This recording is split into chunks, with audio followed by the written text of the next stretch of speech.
Welcome to अफसर classes में आपका स्वागत है। आज हम बात करेंगे फिर से हर्यक वंश के बारे में और देखेंगे कि हर्यक वंश के बारे में कौन कौन से मुख्य प्रश्न है। तो आज हम चर्चा करेंगे हर्यक वंश में जो राजा था जिसका नाम उदयन था। अब देखेंगे कि सीरियल नंबर से आज हमारा ये उदयन एक हर्यक वंश का समाप्त है और कल से हम स्टार्ट करेंगे शिशुनाग वंश। तो चलिए देखते हैं कि उदयन में कौन से प्रश्न भी आई है। तो एक बार इसे स्टार्ट करने से पहले चेक कर लेते हैं कि ये हर्यक वंश का संस्थापक कौन था और उसके सीरियल नंबर से। तो फिर देखेंगे, बात करेंगे उदयन पे। तो चलिए देखते हैं, देखेंगे हर्यक वंश का संस्थापक कौन था। तो बिंबिसार था। और देखेंगे कि बिंबिसार के पुत्र कौन थे। तो अजातशत्रु। और अजातशत्रु के पुत्र कौन है। तो देखेंगे उदयन। तो चलिए देखते हैं उदयन में कौन से प्रश्न भी आई है।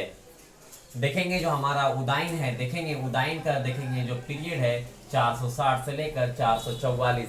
ये आप ध्यान में रखेंगे कि उदयन का देखेंगे जो काल क्या है। तो 460 से लेकर 444 ईसा पूर्व। ये आप ध्यान में रखेंगे कि उदयन का पीरियड ये एग्जाम में पूछता है। तो ये ध्यान में रखेंगे कि उदयन का क्या काल है।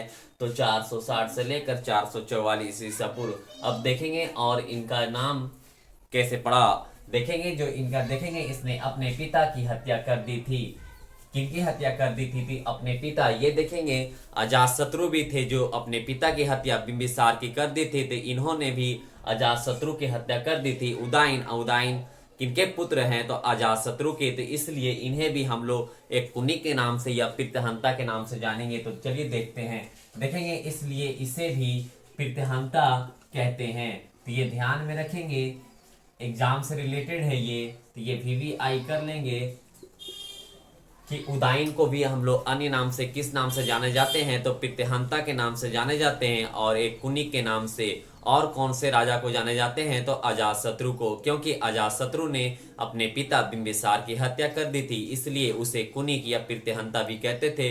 इसलिए उदयन का नाम ये भी पड़ा पितृहंता और कुनी, क्योंकि इसने उदयन भी ने अपने पिता अजातशत्रु की हत्या कर दी थी, इसलिए इसे भी कुनी या पितृहंता कहते हैं। तो और चलिए देखते हैं कौन से प्रश्न भी आई है। देखेंगे इसने गंगा एवं सोन के संगम के एक समीप शहर की स्थापना की। देखेंगे जो उदयन ने गंगा और सोन के संगम के समीप एक शहर की स्थापना की थी, उस शहर का नाम क्या है? तो पाटलिपुत्र। ये ध्यान में देखेंगे, तो ये VVI है, इसलिए देखेंगे पाटलिपुत्र नाम रखा। ये एग्जाम से रिलेटेड है, तो इसे ध्यान में रखेंगे कि पूछ सकता है कि कौन से राजा ने पाटलिपुत्र की स्थापना की थी। तो देखेंगे ये भी प्रश्न पूछ सकता है कि हर्यक वंश में कौन से राजा पाटलिपुत्र की स्थापना की। तो देखेंगे कि गंगा एवं सोन के समीप एक शहर की स्थापना की थी उदयन, जिसका नाम पाटलिपुत्र रखा। अब देखेंगे पाटलिपुत्र रखा नाम किस के लिए नाम रखा गया और किस पर सोचकर नाम रखा। तो चलिए देखते हैं, देखेंगे इसने पाटलिपुत्र को पुत्र के नाम पर जो उन्होंने पाटलिपुत्र का नाम पुत्र के नाम पे रखने का कोशिश कर रहे थे। तो देखेंगे पुत्र के नाम पे क्या रखे। देखेंगे जो इसने पाटलिपुत्र के नाम पर पटना रखा। क्या रखा? पटना रखा। तो ये एग्जाम से रिलेटेड है, इसे ध्यान में रखेंगे कि उदयन ने अपने पुत्र के नाम पर पाटलिपुत्र का नाम पटना रखा, जो बिहार की राजधानी अभी वर्तमान में कहाँ है? तो पटना है। ये ध्यान में रखेंगे कि बिहार की राजधानी वर्तमान में कहाँ है? तो पटना है। पटना किन के नाम पे रखा? उदयन ने तो अपने पुत्र के नाम पर पटना रखा। तो चलिए और देखते हैं कौन से प्रश्न भी आई है। देखेंगे उदयन के पुत्र नागदशक। ये वेरी वेरी इंपॉर्टेंट है, तो इसे ध्यान में रखेंगे कि उदयन का पुत्र कौन है। तो नागदशक है। ये ध्यान में रखें, एग्जाम से में पूछ सकता है कि उदयन का पुत्र कौन है। तो नागदशक है। ये आप ध्यान में रखेंगे। और देखेंगे नागदशक जो थे एक अयोग्य शासक था। ये भी प्रश्न पूछ सकता है कि नागदशक क्या ये योग्य शासक था या अयोग्य था, पढ़ा लिखा था या अनपढ़ था। तो ये ध्यान में रखेंगे, जो नागदशक था वो अयोग्य शासक था, वो पढ़ा लिखा नहीं था। तो ये ध्यान में रखेंगे। और देखेंगे कौन से प्रश्न भी आई है। देखेंगे इसकी हत्या इसी के सेनापति शिशुनाग ने कर दी थी। अब देखेंगे कि जो अयोग्य था, पढ़ा लिखा नहीं था, चालू चलाक नहीं था, तो इसी के सेनापति शिशुनाग ने इनकी हत्या कर दी। किनकी? नागदशक की। और उनकी मृत्यु हो गई और एक नए राजवंश का शासन हो गया, जिसका नाम आगे चलकर शिशुनाग वंश हो जाएगा। हम बताए थे कि मगध जो साम्राज्य था उस पे 7 राजवंशों ने शासन किया था, पहला जिसमें से एक हर्यक वंश हो चुका है और अगला नेक्स्ट आएगा शिशुनाग वंश। तो कल हम बात करेंगे शिशुनाग पर और देखेंगे कि नागदशक की हत्या कर कर उसके सेनापति शिशुनाग ने सेनापति उनके शिशुनाग ने कर दी थी और अपने एक वंश का शासन स्थापना कर दिया। तो अगर मैं एग्जाम ये भी पूछ सकता कि शिशुनाग ने किस वंश का स्थापना किया था, तो शिशुनाग खुद एक शिशुनाग वंश का स्थापना की थी। तो चलिए देखते हैं, एक बार रिकॉल ये कर लेते हैं कि कौन से, एक बार रिकॉल कर लेंगे ताकि हमें याद हो जाएगा।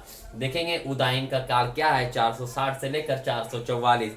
अब एक बार सीरियल नंबर से उनके पुत्र पढ़ लेंगे तो आपको ये याद रहेगा।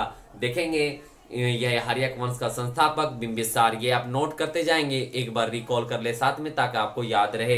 देखेंगे कि हर्यक वंश के संस्थापक कौन था, तो ये देखेंगे बिंबिसार। बिंबिसार के पुत्र कौन है, तो अजातशत्रु। अजातशत्रु के पुत्र कौन है, तो उदयन। उदयन के पुत्र कौन है, तो नागदशक। ये ध्यान में रखेंगे। ये आपका हर्यक वंश कंप्लीट होता है। आई होप, उम्मीद है कि आपको हर्यक वंश अच्छे से समझ में आ गया होगा। अब थोड़ा एक देख लेते हैं जो हमारा नोट में है, ये वेरी वेरी इंपॉर्टेंट है, तो ये कई सारे एग्जाम में प्रश्न पूछा हुआ है। देखेंगे जो हमारा है, महाभारत से यह जानकारी मिलती है कि मगध पर सबसे पहले वृहद्रथ वंश का शासन था। अगर मैं सबसे पुराना, अगर मैं पूछा जाए हर्यक वंश से भी पुराना कि सबसे पहले कोई मगध पर शासन था, तो इनका था वृहद्रथ का वंश का शासन था। किनका था, तो वृहद्रथ वंश का शासन था, जो इसका संस्थापक खुद वृहद्रथ थे। ये आपको ध्यान में रखना है, ये वेरी वेरी इंपॉर्टेंट है, तो इसे नोट कर लेंगे कि महाभारत से जानकारी मिलती है कि मगध पर सबसे पहले किसका शासन था, तो वृहद्रथ का शासन था। ये शिशुनाग से पहले, ये ध्यान में रखेंगे। ये तो आप नोट में कर लेंगे ताकि ये एक्सेप्शन में अगर मैं नेट वगैरह पे चेक करेंगे कि सबसे पहले मगध पे शासन करने वाला कौन सा वंश है, तो आपका हर्यक वंश आएगा। बट ये आप नोट में ध्यान में रखेंगे, कई सारे एग्जाम में ये प्रश्न पूछा हुआ है।